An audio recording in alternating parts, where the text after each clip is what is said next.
ra ngoài nắng chỗ nắng có bôi kem là ngày thì có kem chống nắng mà sợ nó xuất hiện nám ở nhà thì mình cũng sẽ bôi tí kem chống nắng ấy.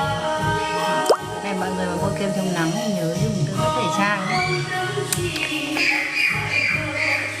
Cây này nó không sao đâu thẩm thấu gì đấy.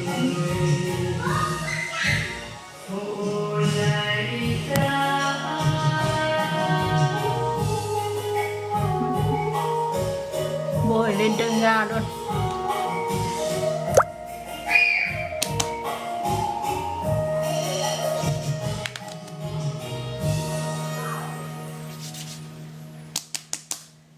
Đó, make up không phải make up mà đơn giản vừa make up lên chân da, bóng lộn da luôn này.